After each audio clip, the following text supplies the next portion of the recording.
제 기억에는 2001년도에 김요한 형제를 미국에서는 처음 봤는데,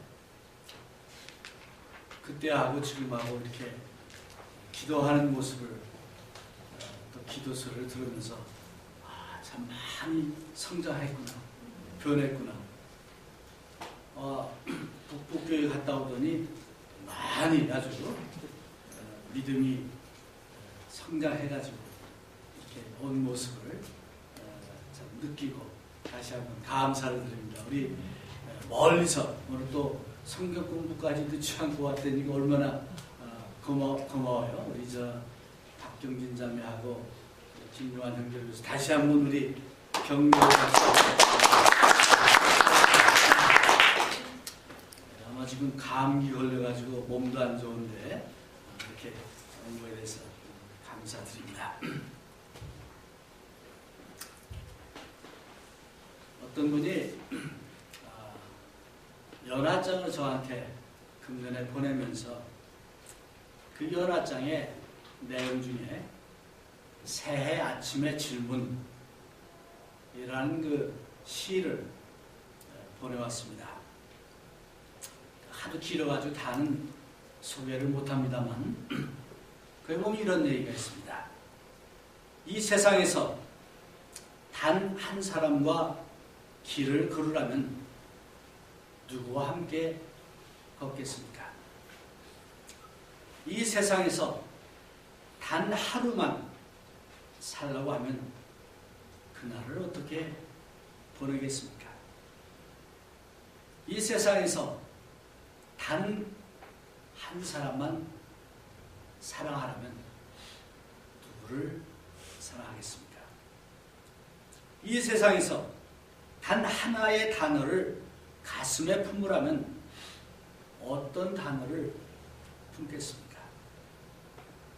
이 세상에서 단 한마디만 한다면 어떤 말을 하겠습니까? 이 세상에서 단 하나의 물건만 가지라고 하면 어떤 것을 갖겠습니까? 이 세상에서 단 한 권의 책을 읽으라고 하면 어떤 책을 읽겠습니까? 이 세상에서 단 한 편의 글을 쓰라고 한다면 어떤 내용의 글을 쓰겠습니까? 이 세상에서 단 한 가지 일만 하라고 하면 어떤 일을 하겠습니까? 이게 너무 길어가지고 제가 다 읽지는 않겠습니다. 요점은 이건 같습니다. 단 한 가지를 고르라고 한다면 어떤 것을 고릅니다.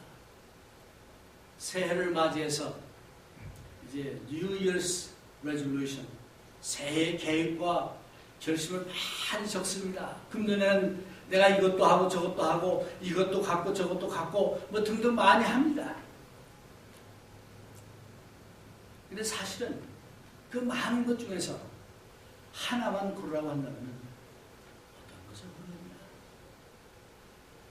만약에 예수님이 지금 나타나셔서 여러분에게 너는 무엇을 원하느냐 묻는다면 여러분은 어떤 것을 얘기하겠습니까?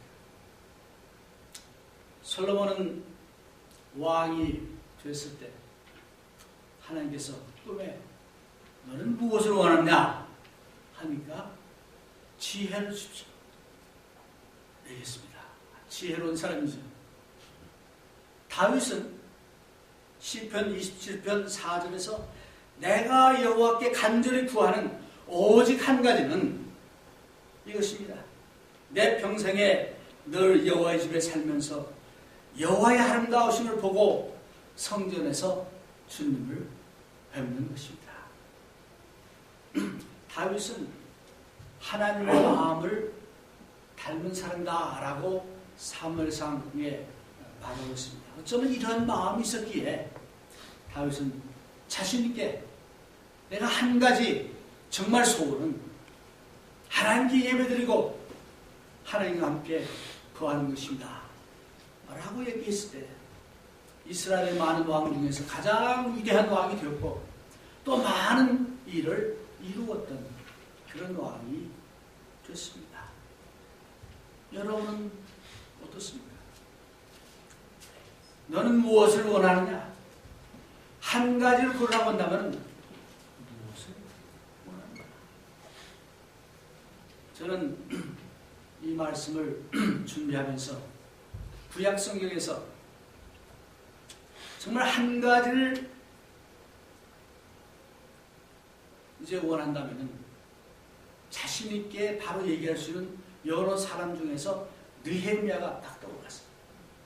그래서 오늘 느헤미야 2장을 가지고 한번 느헤미야를 통해서 우리도 느헤미야 같은 그런 사람이 돼서 승리하는 한 해, 지혜로운 삶을 사는 한 해가 되기를 주의 이름으로 건면해 드리기를 원합니다. 아멘. 우리 다 같이 느헤미야 2장 보겠습니다.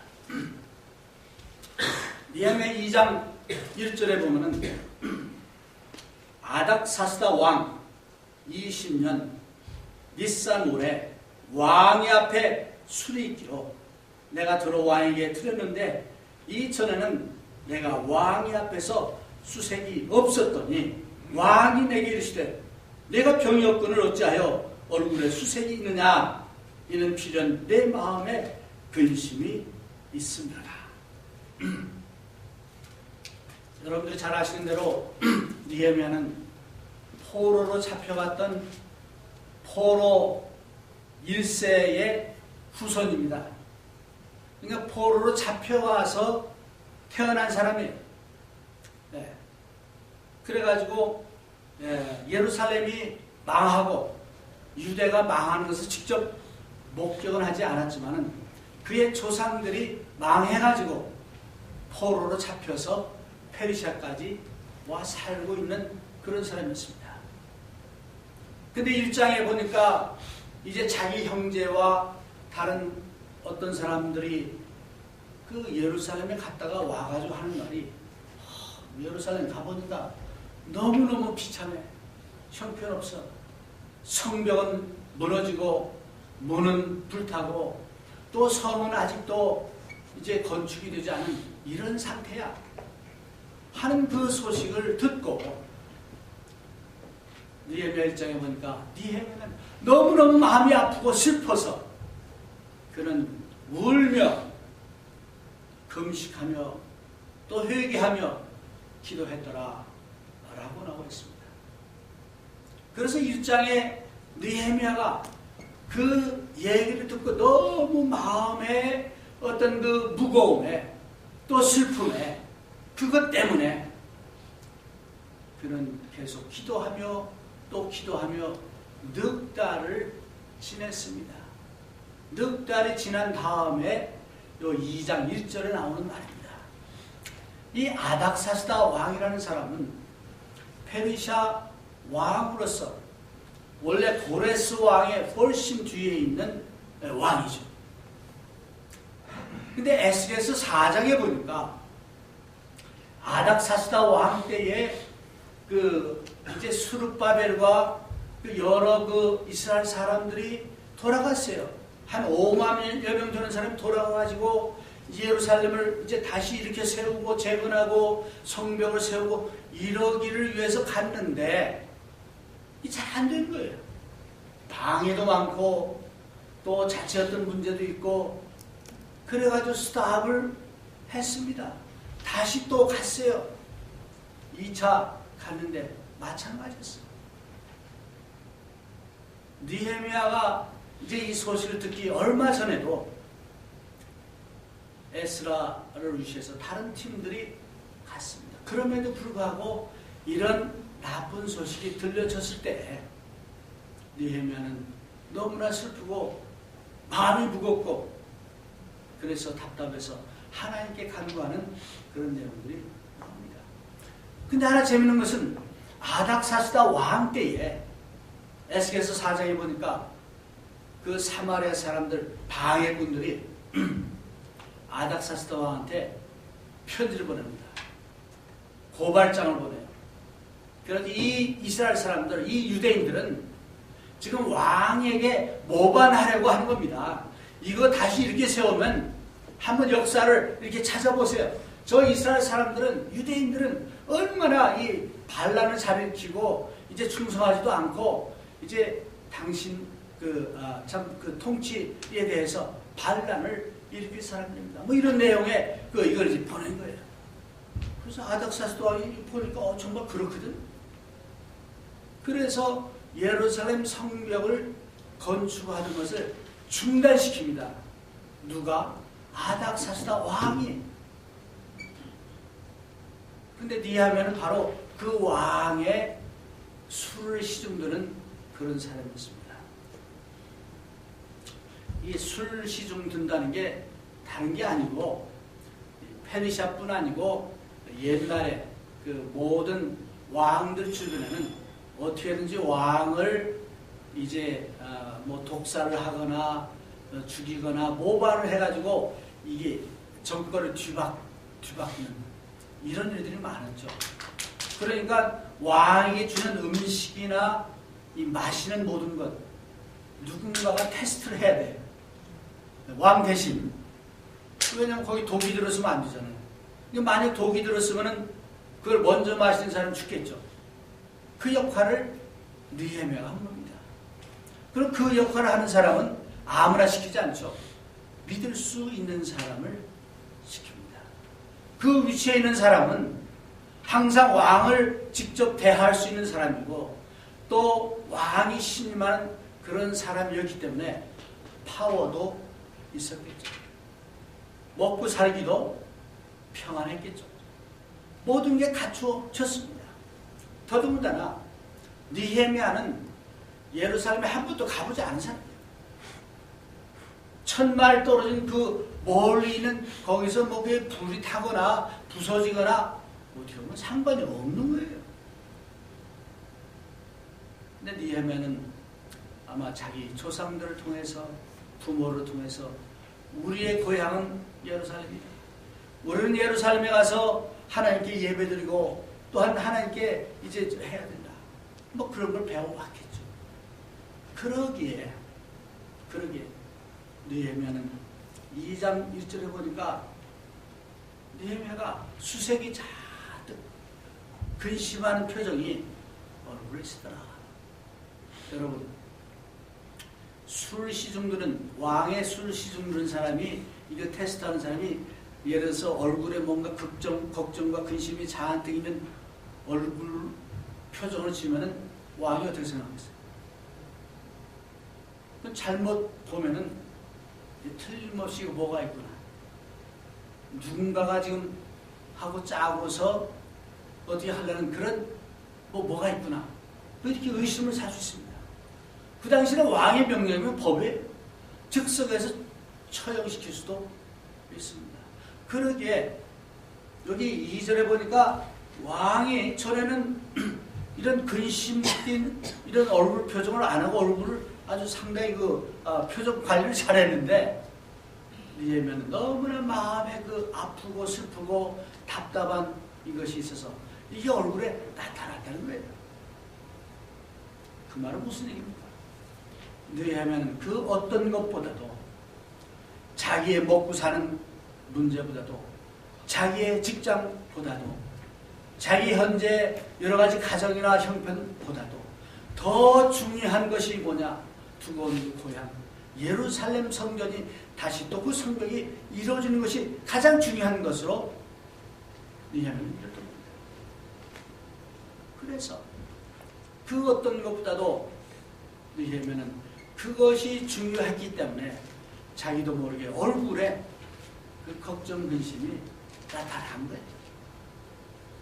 그래서 그 왕이 내게 이르되 내가 병이 없거늘 어찌하여 얼굴에 수색이 있느냐.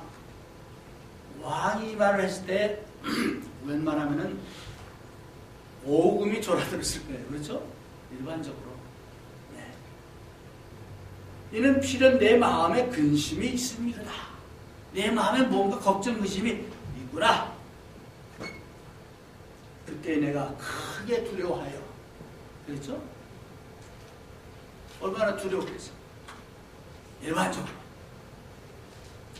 그래서 크게 두려워해서 3절에 보니까 왕께 대답하되 왕은 만세수를 하옵소서. 나의 열조에 묘실이는 성읍이 이제까지 황무하고 성문이 소화되었사오니 내가 어찌 얼굴에 수색이 없사오리까.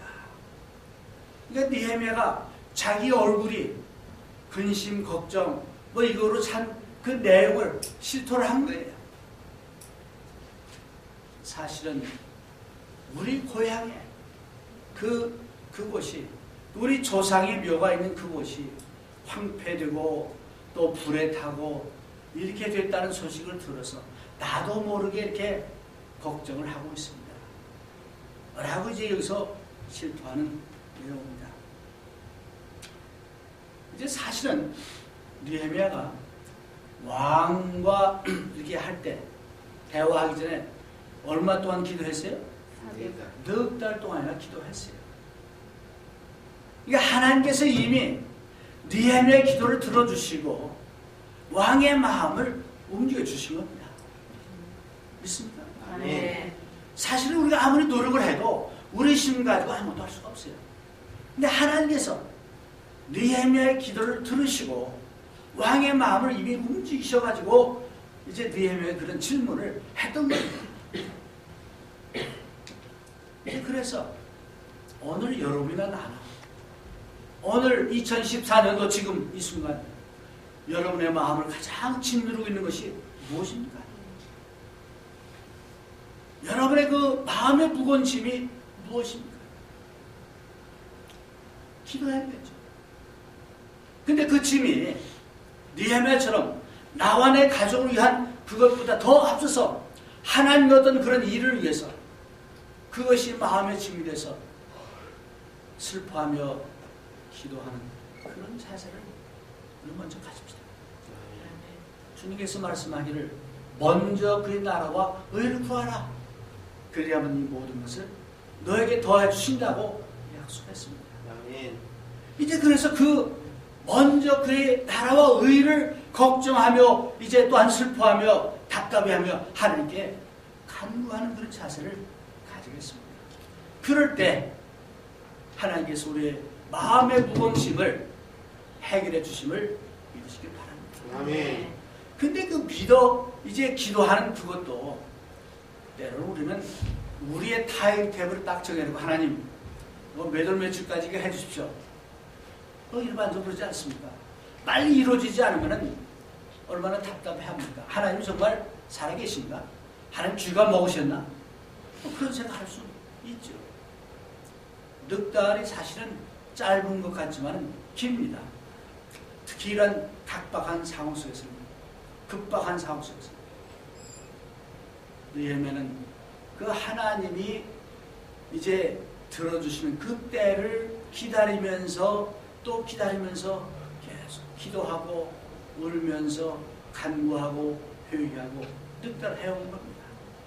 바로 그 때가 지금 돼가지고 아닥사스다 왕이 이제 먼저 이런 질문을 하게 된 거예요. 아멘. 재미난 사실은 이 느헤미야가 태어나기 전에 한 3, 40년 전에 페르시아 왕의 에스더라는 사람이 등장합니다. 여러분 아시죠? 그때의 모든 유대인들이 떼죽음을 당할 뻔했어요. 근데 그때 살아남은 사람 중에 하나도 느헤미야예요. 그렇죠? 그 느헤미야가 이제 지금 하나님을 이제 생각하며 하나님께 간구하는 그런 모습을 볼 때 하나님의 섭리가 참 묘하구나. 저는 그런 생각을 했습니다. 그래서 여기 보니까 느헤미야가 왕이 물어보니까 처음에는 좀 크게 두려워하여 하면서 지혜롭게 대답을 했어요. 왕은 만세수를 하옵소서. 특히 왕들이 좋아하는 말이죠. 네? 그래서 일반적으로 그 당시 옛날에는 참 왕 만세 오래오래 사십시오. 이게 하나의 표현 방법 중에 하나이지만은 어떻게 보면 느헤미야가 지혜로워서 지혜롭게 이런 대답을 할 수 있었던 겁니다. 그래서 먼저 왕에게, 저는 전혀 왕에게 반감이 없습니다. 왕에게 모반할 그런 것도 전혀 아닙니다. 하는 것을 나타내기 위해서 왕은 만세수를 하옵소서 하면서 얘기를 한 거예요. 여러분, 기도를 많이 하는 사람들은 하나님 지혜를 주셔요. 기도하는 가운데 하나님께서 지혜를 주셔가지고 어떻게 할 수 있는 그런 걸 보여주십니다. 여러분 믿으십니까? 그래서 기도를 많이 할 때 나도 모르게 우리는 우리의 스승보다 더 지혜롭게 되고 하나님의 말씀을 통해서 지혜를 찾을 수 있음을 우리가 믿으시기를 바랍니다. 그래서 이제 느헤미야가 다른 게 아니고 우리의 조상의 묘가 있는 그곳이 그렇게 황폐되었다고 하니까 저도 모르게 이렇게 근심이 많이 있고 수색이 깊게 되었습니다. 그 말을 들은 왕이 4절에 보니까 왕이 내게 이르시되 그러면 내가 무엇을 원하느냐? 그러니까 왕이 묻는 거예요. What do you want? 너는 무엇을 원하느냐? 여러분, 서론에 말씀드린 대로 우리가 무엇을 원하느냐 한 가지만 선택하라면 어떤 때는 많이 있는 것 같은데 멍해질 때가 있어요. 딱 당해서는 아무 얘기도 못하는 겁니다. 웃기는 얘기가 있는데 어느 신학교 교수가 이제 강의를 하려고 하는데 꿈에는 얘기예요. 천사가 나타나가지고 좀 3가지 이제 소원을 들어줄 텐데 그 중에 하나만 선택하래요. 첫째는 지혜, 둘째는 명예, 셋째는 돈. 이 셋 중에 하나를 선택하라. 이거 신학교 교수니까 당연하게 뭘 얘기했겠어요? 물론 지혜죠. 대답을 했대요. 그러니까 지혜를 달라고 기도해 펑 하더니 그 교수 얼굴이 환해지면서 아주 지혜로운 그런 모습을 이제 띄게 된 거예요. 그러니까 학생들이 보니까 교수님이 아주 지혜로운 사람을 쫙 보이고 이렇게 막 그냥 그러니까 이제 뭔가 지혜로운 사람이 뭔가 한마디 하길 기다리는데 아무 얘기를 안 하는 거예요.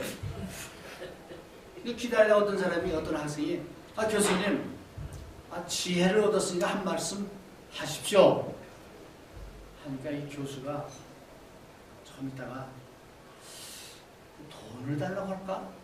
했을걸? 이게 뭐가 안 통하는데 펀치라인 이게 지혜를 구해놓고 막상 지혜를 받고 나니까 그때 돈을 달라고 한 거야 라고 얘기를 했다는 그 웃기는 얘기가 있습니다. 이런 식으로 우리가 들 때는 What do you want? 너는 무엇을 원하느냐? 물었을 때 지혜롭게 지혜를 구하지 않고 잘못 구하는 그런 경우들이 있습니다. 근데 여기서 느헤미야는 정말 지혜로운 그런 사람이었다 하는 것을 이제 볼 수 있는데 왕이 느헤미야에게 What do you want? 너는 무엇을 원하느냐? 모르니까 그 하반절에 내가 곧 하늘의 하나님께 묵도하고 기도하고 합니다. 이 기도는 숨기도입니다. 그렇죠? 잠깐 기도하는 속으로 떠들어대면 하는 게 아니고 길게 하는 게 아니고 아이스크림 넣고 기도하듯이 순간적으로 속으로 기도하는 걸 얘기합니다. 묵도하고 무엇을 묵도했는지는 안 나옵니다. 그러나 제가 알기에는 하나님 저에게 지혜를 주십시오. 제가 그동안 기도했던 그 내용을 잘 왕에게 얘기할 수 있도록 해주십시오. 아마 그런 기도를 했겠죠. 그래서 묵도하고 이제 왕에게 고하되 왕에게 대답을 한 겁니다. 여기서 우리가 배울 수 있는 교훈은 뭡니까? 어떤 사람은 죽으라고 하나님께 기도만 합니다. 근데 기도만 하지 말고 기도하면서 구체적으로 계획을 세우고 나름대로 준비를 해야 되겠어요. 느헤미야가 바로 그랬습니다. 여러분 잘 아시는 대로 모세가 이스라엘 백성들을 에집트에서 데리고 나왔을 때 앞에는 홍해, 뒤에는 에집트 군대가 쫓아옵니다. 급해가지고 하나님께 막 기도하고, 그러니까 뭐 하고 있느냐? 일어나라. 일어나서 이제 하나님의 말씀대로 순종하는. 그래서 우리가 기도할 때는 이렇게 기도하면서 하나님의 지혜를 통해서 나름대로 준비하는 그런 지혜를 또 가져야 된다. 그래서 느헤미야는 바로 그렇게 준비한 그런 내용이 여기 나옵니다. 그래서 5절에 보니까 왕에게 고하되 왕이 만일 즐겨하시고, 첫 번째는 왕께서 허락하신다면, 좋아하신다면, if you, 영어에서는 if you want, 그런 표현입니다. 왕이 즐겨하시면은 해놓고 종이 왕의 목전에서 은혜를 얻어 싸우면, 또 하나는 뭐예요? 왕께서 나를 신임하신다면, 나를 정말 충실한 이런 술 맡은 관원으로 인정하신다면, 그런 얘기입니다. 그동안에 충심으로 왕을 섬겨왔고 했기 때문에 어떤 관계가 있겠죠. 그러니까 나를 정말로 신임하신다면, 그런 얘기입니다. 나를 유다 땅 나의 열조의 묘실에는 성읍에 보내어 그 성을 중건하게 하옵소서. 여기서 또 아주 느헤미야가 지혜롭게 대답한 내용이 있습니다. 예루살렘으로 보내달라고 안 했어요. 사실은 예루살렘으로 하는 건데 내 조상이 있는 묘가 있는 유다 땅으로 가는 거죠. 왜냐면 얼마 전에 아닥사스다 왕이 편지를 고발장을 받았을 때 그 예루살렘 사람들은 뭐 이런 게 자꾸 왔거든요. 그래서 아닥사스다 왕이 중단시켰어요. 더 이상 하지 말라. 아직도 그게 생생한데 예루살렘에 보내달라 하면은 이놈 할 수 있죠. 그러니까 느헤미야는 왕이 원하신다면, 왕이 저를 신임하신다면은 저를 너희 조상의 묘가 있는 그 유다 땅으로 보내십시오. 라고 강구한 거예요. 네. 그래서 거기 보내주셔서 제가 그 성읍을 또 성벽을 건축하게 해주십시오. 근데 이런 느헤미야가 이런 말을 지혜롭게 할 수 있는 것은 제가 보기엔 성령께서 함께 하신 거예요. 기도하는 가운데 하나님께서 지혜를 주신 거예요. 오늘 우리는 그냥 사는 게 아닙니다. 여러분과 저는 혼자 사는 게 아니에요. 항상 누구와 함께 삽니까? 성부, 성자, 성령이 우리와 함께 하심을 믿으시길 바랍니다. 외롭다고 생각하실 때, 나 혼자라고 생각할 때, 여러분 혼자 아닙니다. 믿는 사람은 성부, 성자, 성령이 항상 나와 함께 하심을 믿으시길 바랍니다. 아멘. 그래서 이제 성령께서 우리에게 지혜를 주시고 함께 하신 거예요. 그렇게 느헤미야가 대답을 하니까 6절에 보니까 그때에 왕후도 왕이 곁에 앉았더라. 왜 이 구절을 여기다 구태여 집어넣었을까? 모르겠어요. 이유는 분명히 모르지만 저는 혼자 생각해 봤어요. 이제 왕의 마음만 움직이는 것도 힘든데 왕후까지 있으면 이게 잘못되기가 쉬워요. 사실. 그렇죠? 왕후가 에이 그거 왕이시여 그 말 믿지 마세요. 이 친구 보내면 안 됩니다. 한마디만 하면 다 어우러지는 거 아니에요. 근데 하나님께서 왕후의 마음까지도 움직여 놓으신 거예요. 그렇죠? 그런데 이루어진 거죠. 이루어진 거죠. 그래서 왕후도 곁에 앉았지만은 아무 방해를 받지 않고 그 왕이 이제 또 묻습니다. 두 가지를 물어요. 내가 몇 날에 행할 길이며 거기까지 갈 거면 얼마나 걸리냐? 또 하나는 어느 때에 돌아오겠느냐. 그럼 가서 그 일을 다 끝내고 어느 때 돌아오겠느냐. 기도만 하고 아무 계획도 안 세웠으면 이 질문에 대답할 수 있어요? 왕이시여, 그거 제가 앞으로 계산해 보겠습니다. 그럽니까? 아니에요. 느헤미야는 미리 계획을 세우고 준비하며 기도하며 그렇습니다. 6달 동안 여행을 할 때 저는 미리 그 목적지를 정해놓고 거기를 가려면 길 A는 이렇고 B는 이렇고 뭐 C는 이렇고 나름대로 많이 개척을 합니다. 그래서 뭐 거리는 얼마고 또 그 걸리는 시간은 얼마고 미리 해요. 그러니까 갈 때 그냥 자신 있게 하죠. 근데 그걸 안 하고 가면은 헤매죠. 저 혼자만 헤매는 게 아니라 같이 딸린 식구도 헤맬 수밖에 없죠. 느헤미야는 기도하면서 그런 것을 계산했던 거예요. 그 당시는 지도도 없고 뭐 없었는데 나름대로 그 궁전에 있으니까 이 사람 저 사람에게 물어보고 그때 어떤 그 여러 가지 참 지식을 총동원 해가지고 나름대로 이 1000마일이면은 하루에 얼마 할 수 있고 얼마나 걸리고 계획을 했겠죠. 또 그 다음에 가서 그 성벽을 건설하는데 얼마나 걸릴지 우리가 어떻게 알아요? 근데 대개 이 공사를 하면요 생기지 않았던 생각하지 않았던 이런 것들이 또 나오잖아요. 그런 것도 다 계산해 넣어야겠죠. 그래서 넣으면 그것까지 나름대로 설계도 잡아보고 뭐 여러 가지 가는 그 거리도 재보고 또 이 공사하려면 얼마나 걸리고 그 나름대로 다 생각하면서 기도를 한 겁니다.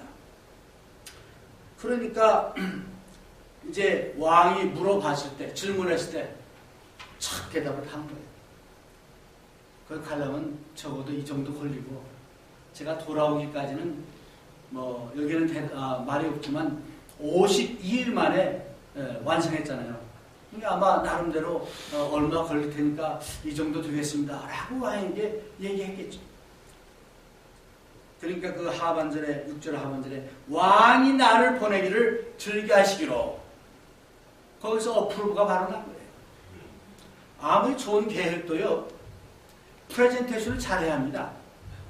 네? 뭐 요즘 어디 내려면 이게 아주 그림도 멋있게 그냥 잘해야죠. 그것도 중요해요. 근데 그걸 정말 프레젠테이션을 잘해야 하는데 여기 느헤미야는 왕에게 아주 넘버원 프레젠테이션을 했던 거예요. 어떻게? 기도하면서 준비했기 때문에 가능한 겁니다. 그래서 여기서 다시 한번 느헤미야가 하나님의 사람이구나. 내가 무엇을 원하느냐 물었을 때 이렇게 대답할 수 있는 그런 준비를 했던 사람입니다. 그렇게 저는 여기서 볼 수 있습니다. 그러니까 왕이 허락을 한 거예요. 오케이, 그럼 그게 하라. 그랬더니 느헤미야가요 이제 그때부터는 자신이 생겨가지고 5가지를 또 더 요구를 해요. 보면은 첫 번째, 내가 또 왕에게 아뢰되, 우리 같이 읽읍시다. 나 혼자만 하는 7절, 2장 7절 다 같이 시작 읽겠습니다. 내가 또 왕에게 아뢰되 왕이 만일 즐겨하시거든 각 서편 총독들에게 내리시는 조서를 내게 주사 저희로 나를 용납하여 유다까지 통과하게 하시고. 첫 번째는 뭐냐? 이제 페르시아 왕에게 비자를 달라는 겁니다. 그래서 이 통과증만 페르시아 왕의 그 통과 사증만 딱 가져가면은 그 지역에는 모든 지방 그 왕들이나 꼼짝 못하는 거예요. 이것도 그냥 한 겁니까? 사실 기도하는 가운데 이게 필요하겠구나 느꼈기 때문에 이걸 요구한 거예요. 그래서 첫 번째 요구한 건 뭐냐? 이제 통과증을 왕이 딱 해준 거를 좀 주십시오. 자, 그 다음에 8절 같이 읽읍시다. 또 왕의 살림 감독 아삽에게 조서를 내리사 저로 전에 속한 영문의 문과 성곽과 나의 거할 집을 위하여 들고 제목을 주게 하옵소서. 네. 자, 그 다음에 또 요구합니다. 건축하려면은, 건설하려면 자재가 필요하잖아요. 맨손 가지고 합니까? 그러니까 그 지역의 이 자재를 관리하는 아삽이라는 사람에게 그러니까 리서치를 한 거예요. 느헤미야가 그 지역에 그 자재를 관리하는 사람은 아삽이구나. 이름까지 딱 되면서 그 아삽에게 조서를 내리사, 왕이 명령을 내리사. 첫째는 전에 속한 영문의 문과 성곽과 자기 살집에 필요한 그 대두포까지 자재를 좀 달라고 요청합니다. 느헤미야 대단해요. 자기 집 가지고 다 집어넣은 건 뭐야? 그건 알아서 하지. 그런데 아주 구체적으로 이런 얘기까지 할 때는 얼마나 준비를 했겠습니까? 계획을 세우죠. 기도하는 가운데 그런 지혜가 나옵니다. 여러분, 우리 살아가면서 나는 지혜자다, 나는 다 안다 라고 생각하는 사람처럼 가장 어리석은 사람이 없습니다. 모든 것을 주관하시고 하시는 분은 하나님이십니다. 그 하나님께서 지혜의 근본이심을 믿으시길 바랍니다. 그러기에 그 하나님께 우리가 간구하고 지혜를 구할 때 이런 지혜를 주신 것을 기다렸어요. 느헤미야가 바로 그런 지혜를 받았던 겁니다. 그러니까 당당하게 하나님께 이제 받은 지혜를 가지고 이 페르시아 왕에게 이걸 요구를 한 거예요. 그래서 그 하반절에 8절 하반절을 보니까 내 하나님의 선한 손이 나를 도우심으로 왕이 허락한다. 느헤미야는 알았어요.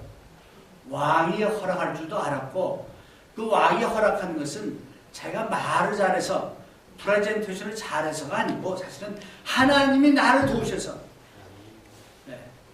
이렇게 해주셨다라고 그는 크레딧을 하나님께 분명히 들었습니다.